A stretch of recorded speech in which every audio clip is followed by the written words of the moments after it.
इतिहास वाचताना असं कोणी म्हणत नाही की शिवाजी महाराज मराठा सैनिक घेऊन लढले. इतिहासात हेच नमूद आहे छत्रपती शिवाजी महाराज मावळ्यांना घेऊन लढले. ते हे मावळे आहे. मुश्किलों के दौर में हर कोई बहाने की चद्दर ओढ़ लेता. दौर में हर कोई बहाने की चद्दर ओढ़ लेता है, पर हारी हुई बाजी जो पलट देता है वो असली शेर होता है.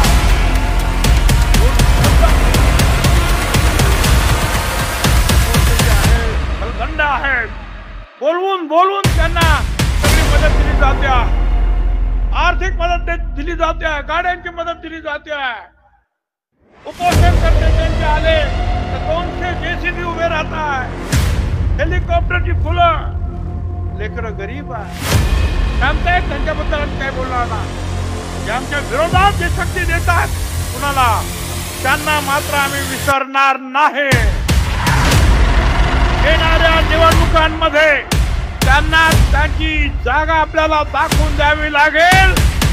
त्यांना त्यांची किंमत जी आहे ही जे चाललंय त्याची किंमत त्यांना मोजावीच लागेल. फिरणार आणि हॉस्पिटलमध्ये जाऊन झोपणार.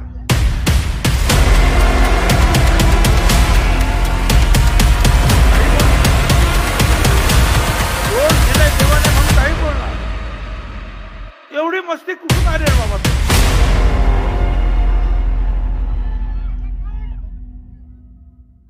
अर्थच तो आहे की हे सगळे तुमचे गुंड होते ज्यांनी ही घरं जाळली.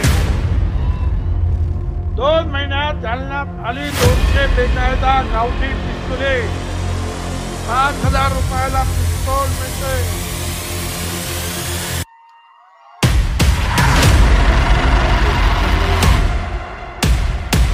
कुणासाठी हे पिस्तूल आले? कशासाठी आले? कुणाला मारण्यासाठी पिस्तूल आले? कुणाला हे लोक गोळा घालणारा? काय यांचा हेतू आहे? आरक्षण मिळणार नाही. ओबीसी मध्ये मराठा समाजाला आरक्षण मिळणार नाही. बेटा छोड़ दे ये हथियारों की बात. बेटा छोड़ दे हथियारों की बात.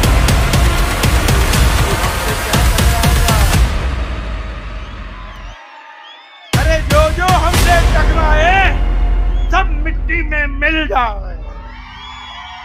माझ्या बांधवांनो, भगिनी आणि मातांनो, सर्वप्रथम मी कैलासवासी गोपीनाथराव मुंडे यांना आदरांजली अर्पण करतो. आणि हे तर खरंच आहे. ते जर असते तर हे सगळे प्रश्न निर्माण झालेच नसते. पण ओबीसीच्या नशिबी हे दुर्दैव आलं. ते आपल्यामध्ये नाहीत. आणि संकटाची माळ जी आहे ओबीसी नेते, कार्यकर्ते आणि ओबीसीचे लोक यांच्या पाठीमागे सुरू झाले. खरं तर तुम्हाला सगळ्यांनाच कल्पना आहे की मी 2 महिने तुमच्या इकडे हे सगळं चालू होतं.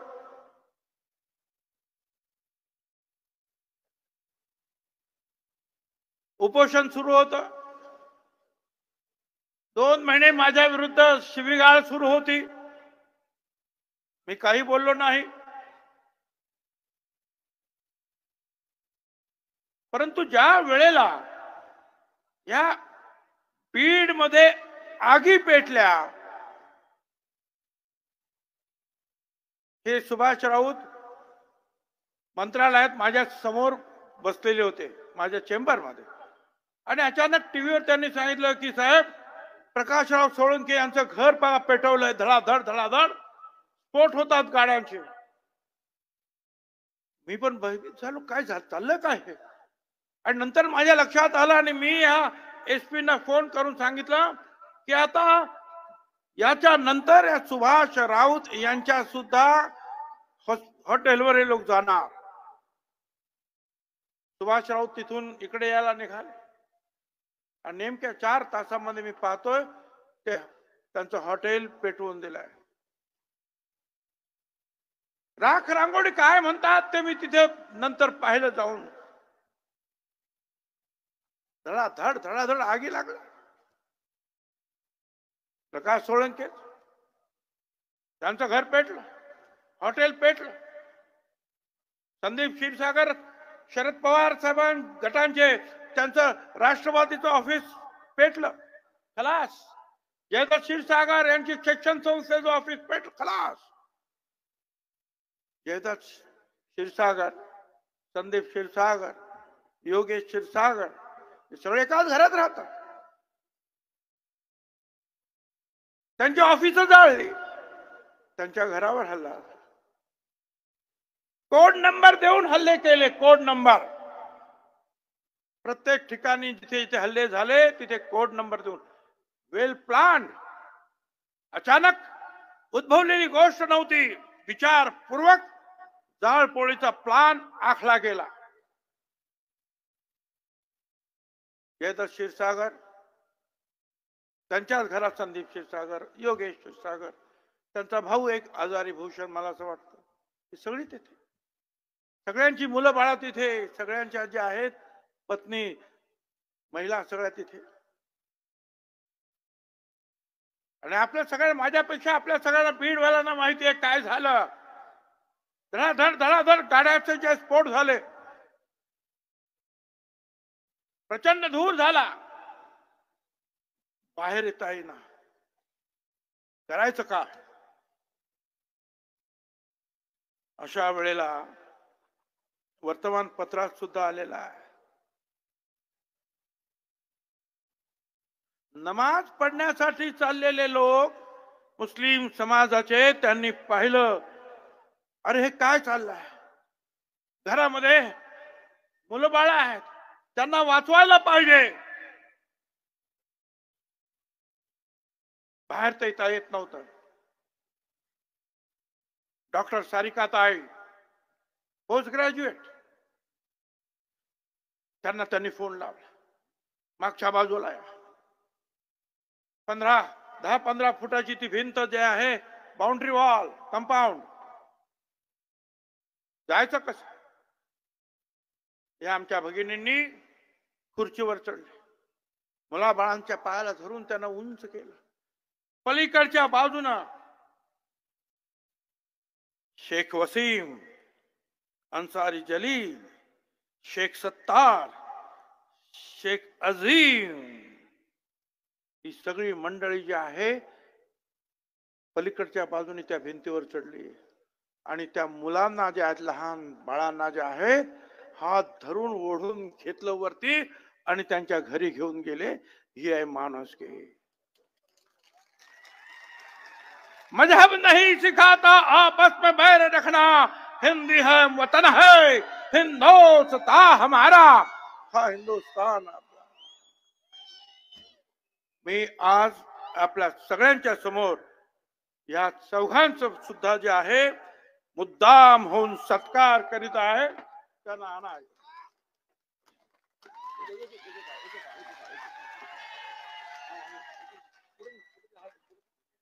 बहुत बहुत शुक्रिया.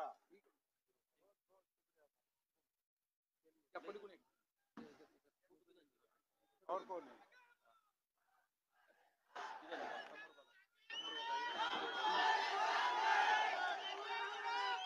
मुस्लिम समाजाचे हे कार्यकर्ते, हे लोक माणुसकी म्हणून जे आहेत, ह्या लहान कच्च्या बच्चांना वाचवण्यासाठी आपली प्रार्थना त्यांनी बाजूला ठेवली आणि ह्या लोकांना वाचवणं हाच खरा धर्म आहे. हे ह्या लोकांनी तुम्हाला आम्हाला शिकवलं. शुक्रिया. आणि पेटवणारे लोक काय करत होते? जय शिवाजी जय जिजाऊ करीत जे आहे आपल्या आया बहिणींच्या आणि भावांच्या घरांना आगी लावत होते. छत्रपती शिवाजी महाराजांच्या सुद्धा त्या सैन्यामध्ये हे सगळेच तर होते, सगळ्या धर्माचे लोक होते. बैरजी नाईक, रामोशी, सदोबा माळी, माळी समाजाचा संभाजी करवार धनगर, नेमाजी शिंदे धनगर, यसाजी गायकवाड माळी, शिवा काशीद न्हावी, जीवा महाले न्हावी, यसाजी कंक कोळी, सुर्याजी मालुसरे धनगर, तानाजी मालुसरे धनगर, लायाजी पाटील कोळी, कान्होजी आंगरे कोळी, बाजी प्रभू देशपांडे काय असतं, मदारी मेहतार मुस्लिम, काजी हैदर मुस्लिम, रायप्पा महार, सिद्धाप्पा महार, अरे सगळी मंडळी होती. आणि त्याच बरोबर जे आहे मुस्लिम समाजाचे सुद्धा किती लोक होते. सिद्दी अंबर्ज वहाब, नूरखान बेग, सिद्दी इब्राहिम, सिद्दी हिलाल, मदारी मेहतर, काजी हैदर, दाऊद खान, इब्राहिम खान, सगळेच तर महाराजांच्या बरोबर होते. आणि अनेक लोक, महाराजांचं जे पहिलं चित्र जे निघालेलं आहे ना, काढलेलं आहे, ते मीर मोहम्मद या मुस्लिम चित्रकारानं महाराजांचं पहिलं चित्र पेंटिंग जे आहे हे तयार केलं आहे. पहिलं चित्र मीर मोहम्मद. ही सगळी मंडळी जी आहे ती होती ना रे तिथे बाबा. आणि मग तुम्ही तर मराठी छत्रपती शिवरायाचं नाव घेता आणि आपल्याच लोकांना आगीमध्ये ठोक. मला तर त्याच्यानंतर वाईट वाटलं ते ह्या गोष्टीचं, की त्याच्यातले काही लोक जे आहेत हे संदीप क्षीरसागर, त्यांना घेऊन ते रोहित पवार त्या जरांगेच्या हॉस्पिटलमध्ये गेले तिकडे आणि त्यांना सांगतात सर सर संदीप क्षीरसागर आला. कशाला गेला रे बाबा तू? हा, बाकीचे काही लोक गेले. शाबासकी देतो आमच्या या समता सैनिकाला, सुभाष राऊतला. दुसऱ्या दिवसापासून कामाला लागला, महाराष्ट्रामध्ये ओबीसीच्या कामासाठी झुंपून घेतलं.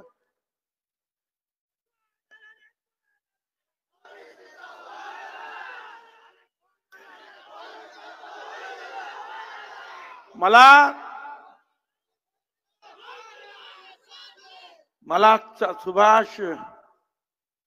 सुभाषला सांगा, ते सुभाष राऊतला काम करीत रहा.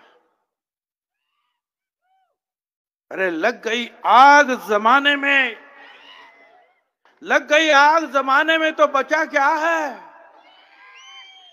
अगर बच गया तू तो जला क्या है? आम्ही सगळे तुझ्या बरोबर आहे. अरे एवढंच नाही, आतमध्ये घुसले, फार वरतीपर्यंत गेले, प्रत्येक गोष्ट जाळली आणि एक त्याचा कार्यकर्ता वरतीच अडकला. त्याला खालीच येता येईना, सगळीकडे आग, पेटवणारच सापडला त्याच्यामध्ये आणि त्याने वरून उडी मारली आणि त्याचा तंगडा तुटला. ते हॉस्पिटलमध्ये गेलं आणि या पोलिसांना सांगतोय की मला सुभाष राऊतने वरून ढकललं. म्हणजे सुभाष राऊत काय त्या जळत्या हॉटेलमध्ये गेला होता? अरे तो तर माझ्याकडे बसला. आणि सुभाष राऊत तुला कशाला ढकलेल? तुझ्या कर्मानं तुझं तंगडं गेलं, त्याला काय करणार?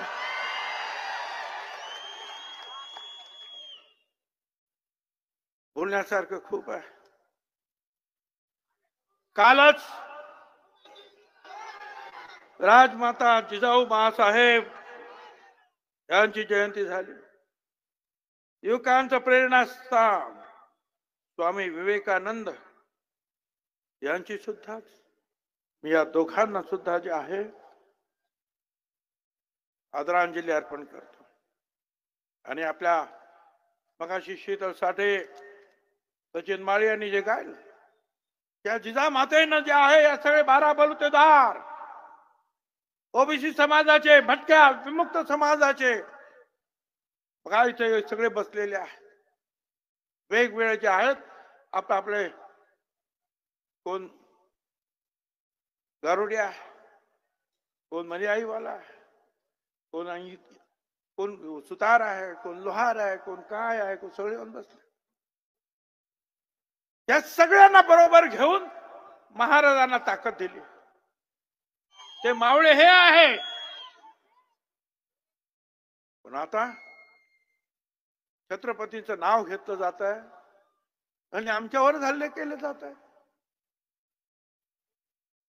छत्रपतीसाठी प्राणाची बाजी लावणार ते हे बसलेले आहे तिकडे.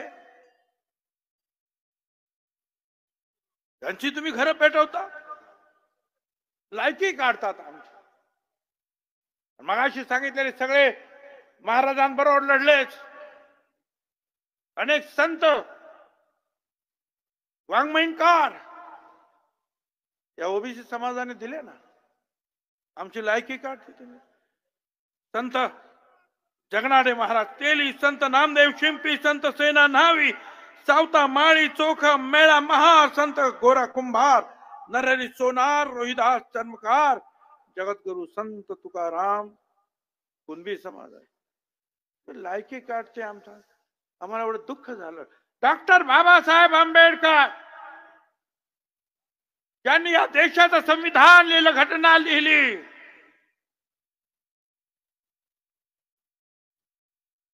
दलित समाजातील बाबासाहेबांचं तुम्ही चरित्र वाचा. कपडा घ्यायला गेले नवीन आणि तिला कोणी तरी तो नवीन कपडा त्यांनी वापरायचा नाही. तो चिखलामध्ये त्याला घासायचा, तो फाडायचा, त्याच्यातला तुकडा काढायचा आणि लंगोटी घालून मग जायचा. बाबासाहेब अशा परिस्थितीमध्ये लहानाचे मोठे झाले, शिकले. वाचा तुम्ही त्या बाबासाहेब आंबेडकरांचं चरित्र. आणि मग त्यांनी जे आहे संविधान असं लिहिलं की अख्ख्या जगामध्ये नवीन राष्ट्र निर्माण झालं तरी या संविधानाचा अभ्यास केला जातो. भारताबरोबर इतर अनेक देश स्वतंत्र झाले, तिथे लोकशाही संपली, मिलिटरी आली, परत लोकशाही आली, परत मिलिटरी आली.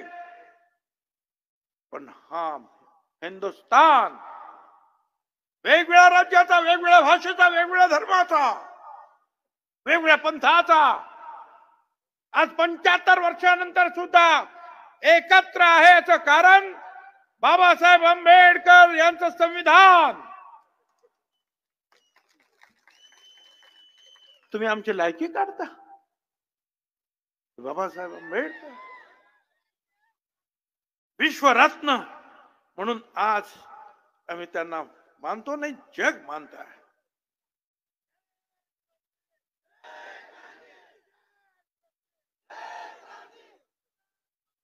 मगाशी सांगितल्याप्रमाणे गोपीनाथराव मुंडे याला पाहिजे होते, या आपल्यामध्ये राहायला पाहिजे होते. या बीड मध्ये मोठे मोठे नेते आहेत.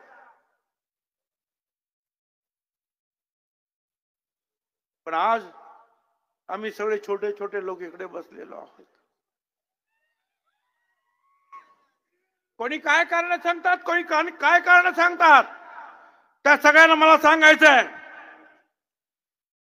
मुश्किलों के दौर में हर कोई बहाने की चद्दर ओढ़ लेता है। मुश्किलों के दौर में हर कोई बहाने की चद्दर ओढ़ लेता है, पर हारी हुई बाजी जो पलट देता है वो असली शेर होता है।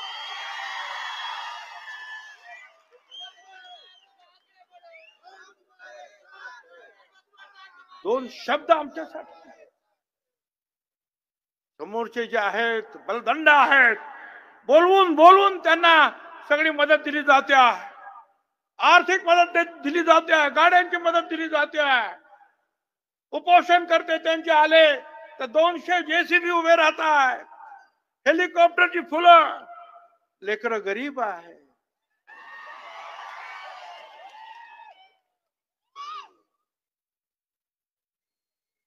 मला तुम्हाला सगळ्यांना सांगायचं आहे, सगळ्यांना तुम्हाला लक्षात ठेवावं लागेल. सगळ्यांना जे शांत आहेत त्यांच्याबद्दल आम्ही काही बोलणार नाही.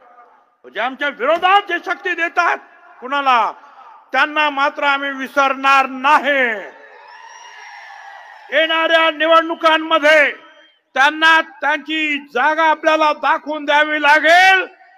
त्यांना त्यांची किंमत जी आहे, ही जे चाललंय त्याची किंमत त्यांना मोजावीच लागेल. मला त्या सगळ्यांना सांगायचं आहे, महाराष्ट्रातल्या सगळ्या नेत्यांना, सगळ्या पक्षाला, मी असं समजू नका तेच सगळे काय आहे, आम्ही कुणी नाहीत. आता उपोषण करते सांगतात 3 कोटी मराठा समाजाला मुंबईत घेऊन जाणार. 3 कोटी. अरे 54% तो ओबीसी, 20% दलित आदिवासी, 3% तर ब्राह्मण खऱ्या, आणखी 1-2% काही जैन असतील, अमुक असतील, तमुक असतील. 12 कोटी आपण धरूया.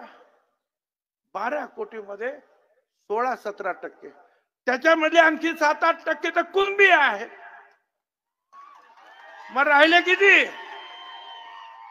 10%, 9%, तेवढे पण. आणि मग हिशोब करा किती लोक आहेत. आणि हे सगळे काम धंदा सोडणार आणि तुमच्या पाठीमागे येणार. तिकडे तुम्ही फिरणार आणि हॉस्पिटलमध्ये जाऊन झोपणार.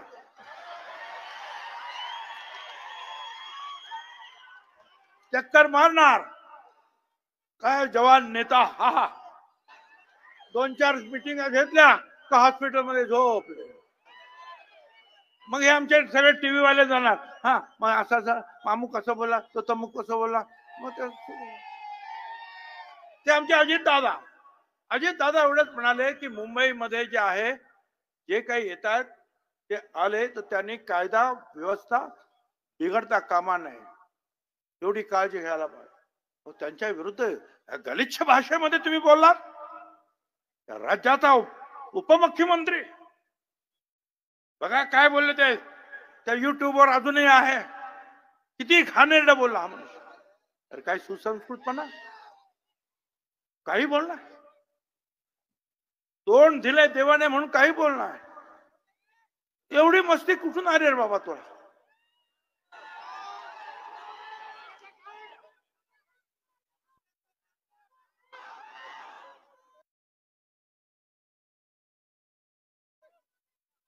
मला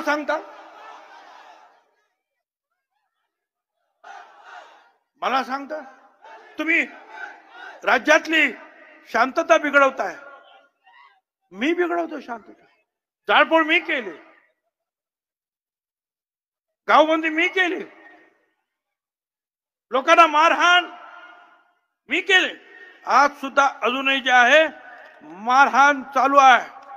या इथे माझ्याकडे अनेक लोकांच्या तक्रारी आहेत, कंप्लेंट आहे. हा एक कोणतरी अशोक इंगळे, त्याने काहीतरी एक पोस्ट केली होती, झालं त्याला एवढी मारहाण केली की त्याच्या डोळ्याला मार लागला. काय करायचं? अशा एक नाही अनेक माझ्याकडे तक्रारी आहेत. या मारहाणीच्या, ही दादागिरी,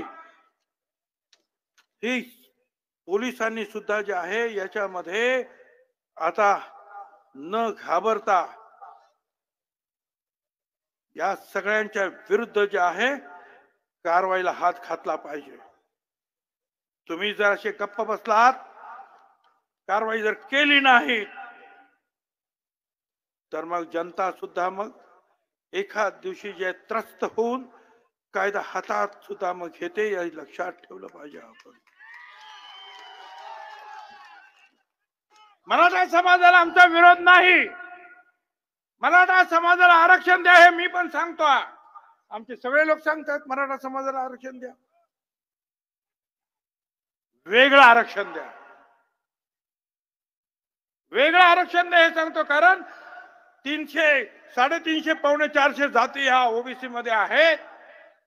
त्यांना आतापर्यंत फक्त 9.5% आरक्षण मिळालं. सचिवालयामध्ये ज्या नोकऱ्या आहेत ना, त्याच्यामध्ये फक्त 9.5% जे आहे नोकऱ्या मिळालेल्या आहेत. आरक्षण 27% ओबीसी मध्ये, ओबीसीला आरक्षण मिळालं आतापर्यंत फक्त 9.5%. अरे आम्हाला अजून जे आहे आमचं आरक्षण जे आहे पूर्ण तुम्ही करत नाही. हा, आणि तुम्ही मागताय आमच्याकडे आरक्षण. एवढ्या सगळ्या जाती आहेत. मगाशी त्या परत त्या जाती कुठच्या ते मी सांगणार नाही का, परंतु आमचं म्हणणं आहे वेगळं आरक्षण द्या. चुकीचं आरक्षण देऊ नका, चुकीचे पायंडे पाडू नका. एक एक एक एक मला कळत नाहीये त्या बीड मध्ये मराठा आरक्षण जाळपोळ प्रकरणातील आरोपींना विनामूल्य जामीन मिळवून दिल्याबद्दल ऍडव्होकेट संतोष घोलप त्यांच्या टीमची दखल घेऊन सत्कार करण्यात आला. सदर सत्कार संपादक जितेंद्र शिरसाट, मराठा क्रांती मोर्चा समन्वयक बीबी जाधव, रुपेश राजे बेंद्रे पाटील हे सगळे कार्यकर्ते, अशी अनेक नावं आहेत. लवाळे आहेत, धांडे आहेत, निकोन काय रे बाबा. लोकांची घरदार जाळली, बायका पोरं मेली असती. अशा लोकांना पकडल्यानंतर जामीन देण्यासाठी जे उभे राहिले, ठीक आहे त्यांचं प्रोफेशन असेल ते उभे राहिले, पण तुम्हाला त्यांचा सत्कार करण्याचं कारण काय? हे सगळं काय सांगता? या सगळ्यांना जाळपोळ करण्यासाठी कोणी उद्युक्त केलं? मी तर पहिल्यापासून सांगतोय की तुम्ही सगळे यांच्या पाठीमागे आहात. आणि म्हणूनच हे जे उपोषण करते आहेत ना, ते सांगतात की त्यांना पकडू नका, त्यांचे गुन्हे मागे घ्या, आणि जामीन झाल्यानंतर त्यांचा सत्कार करायला जातात. याचा अर्थच तो आहे की हे सगळे तुमचेच गुंड होते, ज्यांनी ही घरं जाळली, ज्यांनी हॉटेल जाळली, तुमचे गुंड होते. हे सगळं पाहिल्यानंतर छगन भुजबळ मध्ये आला. तोपर्यंत मी छगन भुजबळ गप्प होतो.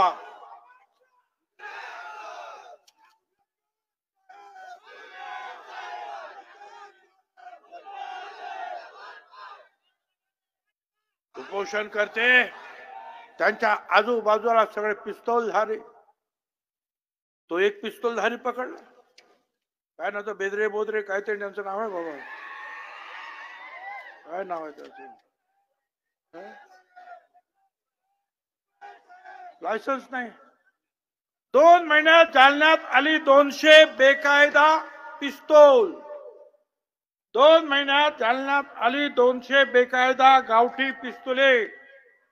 5,000 रुपयाला पिस्तूल मिळतोय. काय पोलीस करताय? कुणासाठी हे पिस्तूल आलेत? कशासाठी आलेत? कुणाला मारण्यासाठी पिस्तूल आलेत? कुणाला हे लोक गोळ्या घालणार आहे? काय यांचा हेतू आहे? काय यांचा प्लान आहे? काय करता आमचं इंटेलिजन्स? शोधून काढा. कशासाठी आलेत? कोण आहे त्याच्या पाठीमागे? कोण पैसा पुरवताय या सगळ्यांना? कोण त्यांचे हात मजबूत करताय? तो राजकारणी असेल, लहान असेल, मोठा असेल, कदाचित तो समाजकारणी असेल. समाजकारणी जर खरा असेल ना, तो असले धंदे करणार नाही. हे असले धंदे जे आहेत ना, हे राजकारणी लहान मोठे, कुणाला जिल्हा परिषदेला जायचंय, कुणाला आमदार केला जायचंय, कुणाला खासदार केला जायचंय, जे आहेत ते भीतीने मदत करतायत. ज्यांना व्हायचंय ते काहीतरी आणखी मत आम्हाला मिळतील म्हणून मदत करतायत. लक्षात ठेवा.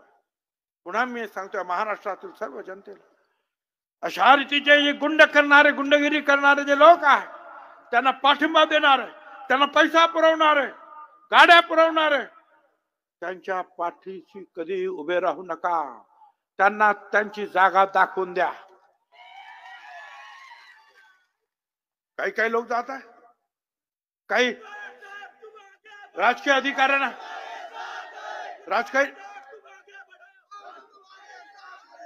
राजकीय नेत्यांना सांगता आमचा येणार आहे मुंबईमध्ये मोर्चा, आमच्या पाठीशी उभे राहा. अरे, आणि तेही सांगतात काय काय, आमच्या महिला भगिनी पण सांगतात, मोठ्या नेत्या, मी आहे तुमच्या पाठीमागे.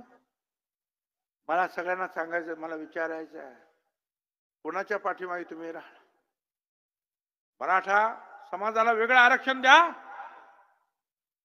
या मागणीसाठी तुम्ही पाठीमागे राहणार असाल त्यांच्या, माझं म्हणणं नाही, मी सुद्धा तुमच्या बरोबर आहे. परंतु आता ते जे म्हणतात की घेईल तर ओबीसी मध्येच आरक्षण घेईल, आरक्षण मिळणार नाही. ओबीसी मध्ये मराठा समाजाला आरक्षण मिळणार नाही.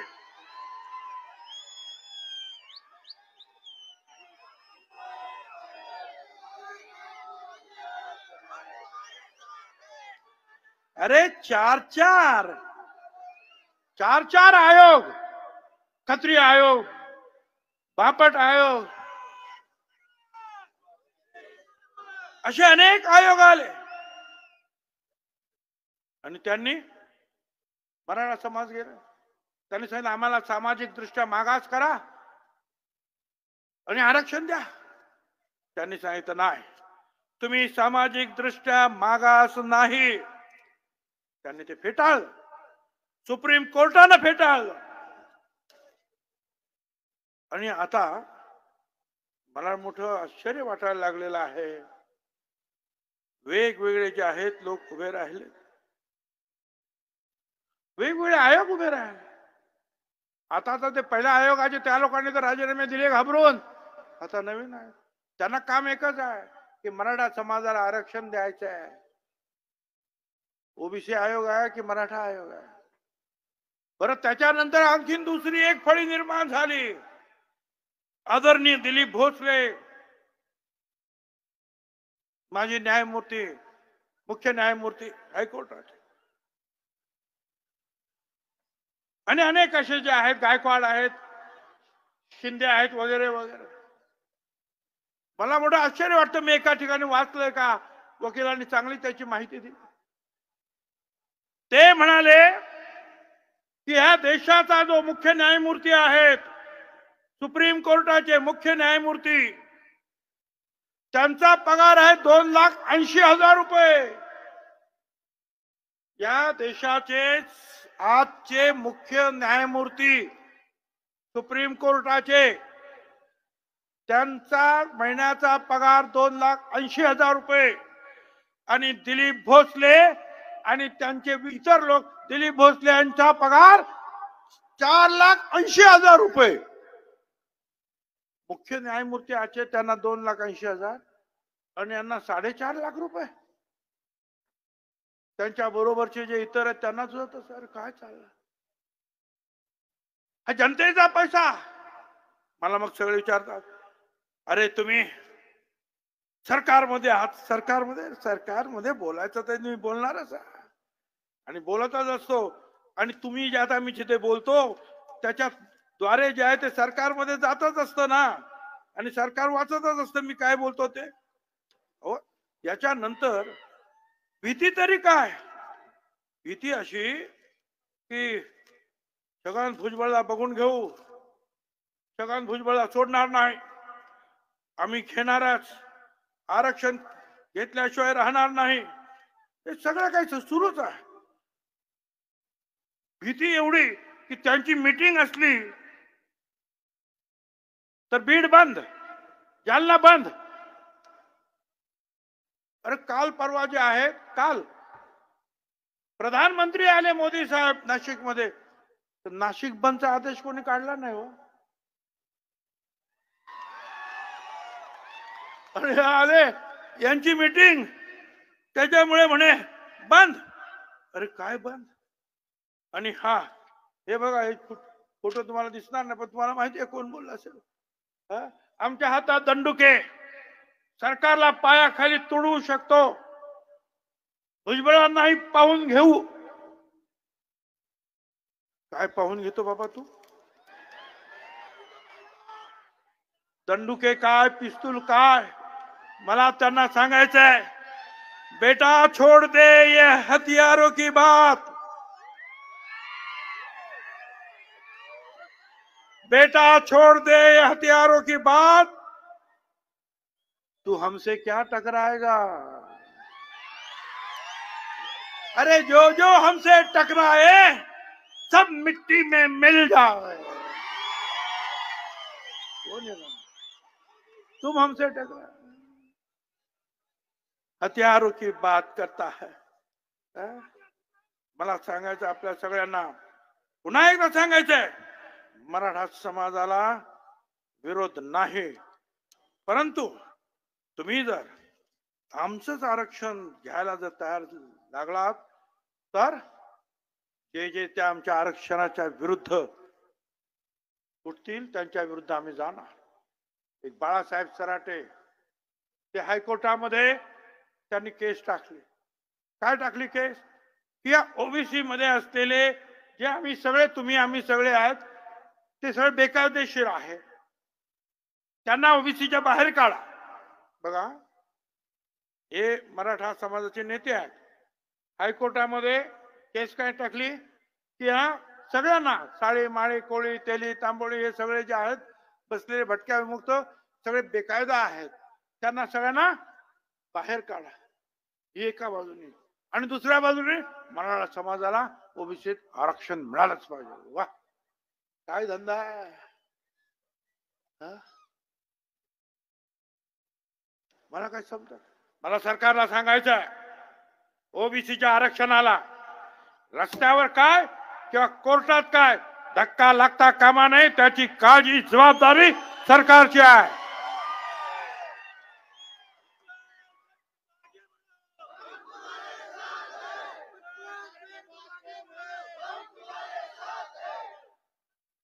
त्यांच्यासाठी तुम्ही 4-4 न्यायमूर्ती मुख्य न्यायमूर्ती उभे करतात, 4.5 लाख रुपये कोणा काय कोणा करा, आमचं काय म्हणणं नाही जा, अरे पण आमची सुद्धा केस उभी राहिलेली आहे, तिथे सुद्धा जे आहे काळजी घ्या, नाहीतर हा ओबीसी समाज त्याच्याबरोबर दलित समाज सुद्धा आहे, त्याच्याबरोबर आदिवासी समाज सुद्धा आहे आणि इतर सगळे समाज आता या ओबीसी समाजाच्या बरोबर आहेत हे लक्षात ठेवा।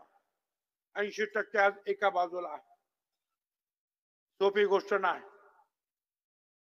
सगळं तुम्हाला ताबडतोब त्यांचं बाकीच्यांचं काय असलं की ताबडतोब सूत्र हलतात। इकडे केस चालू आहे, आयोगाकडे वकील द्या म्हणून सांगितलं, चांगले वकील नाहीत। हायकोर्टाने सांगितलं आयोगाला की ह्या ओबीसीची केस जी आता जी सराटेने मांडलेली आहे त्याच्यासाठी चांगले वकील द्यायला हवेत हायकोर्टामध्ये। अरे द्या ना लवकर, का बसलात? हा जो द्वेष है का क्लेशापोटी जो है द्वेष जो है निर्माण होतो आहे, अन्याय सहन होत नाही म्हणून बोलावं लागतं। हे ठीक आहे, आमचे सहकारी म्हणतात मुख्यमंत्री वगैरे काय नको, मला तुमचं मुख्यमंत्री पद नको ना, मंत्री पद नको आणि आमदारकी नको आहे, मला पाहिजे हे जे मागासवर्गीय जे आहेत, गोर गरीब असतील, दलित असतील, आदिवासी असतील, भटक्या विमुक्त असतील, गोर गरीब सगळे त्यांच्या हक्काचं संरक्षण करणं हे तुमचं आमचं काम आहे। अरे बाबासाहेब आंबेडकर त्यांनी सुद्धा या गोरगरिबांच्या संरक्षणासाठी संविधान लिहिलं, त्या संविधानामध्ये दिलेलं जे आरक्षण आहे हे वाचवणं तुमचं माझं काम राहणार। आमची लायकी नाही, मी तुम्हाला वारंवार सांगितलेलं आहे की आमचे लोक सर्व परीक्षेमध्ये इतरांप्रमाणे चांगल्या मार्कानं पास होतात। ओपन मध्ये 96.5%, ओबीसी वाले सुद्धा 96.5% आणि व्हीजेएनटी वाले ते सुद्धा 96.5%। ही पोरं आमची पण हुशार आहे, आमची लायकी नाही म्हणून तुम्ही सांगता। तुम्ही या ठिकाणी माझा एकच हात जोडून विनंती आहे, तुम्हाला उतरावं लागेल या लढ्यामध्ये, सांगण्याची पाळी येता कामा नये। आम्ही कायदा हातात घेणार नाही,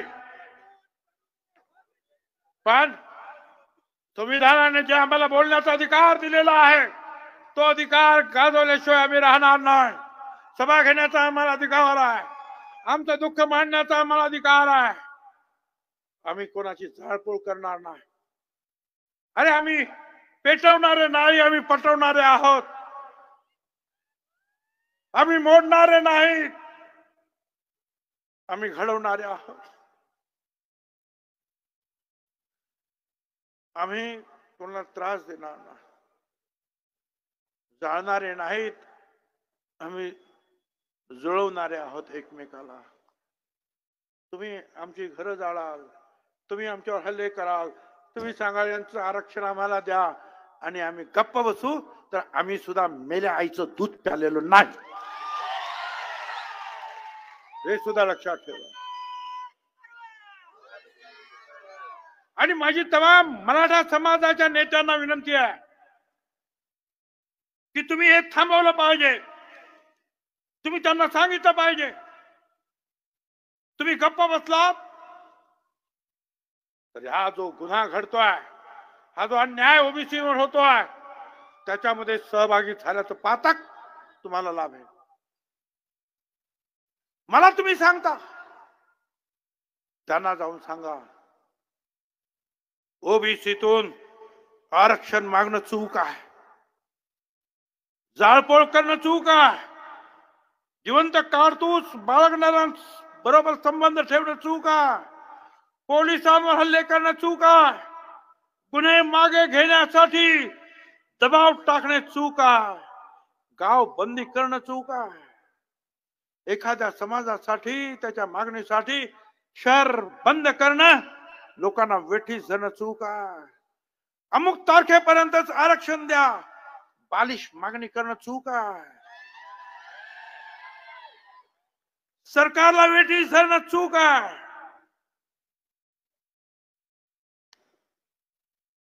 मी 3 कोटी घेऊन येईल आणि 4 कोटी घेऊन येणार मुंबईवर, तिथं मी त्रास देईल, हे करणं चूक आहे, हे त्यांना जाऊन सांगा.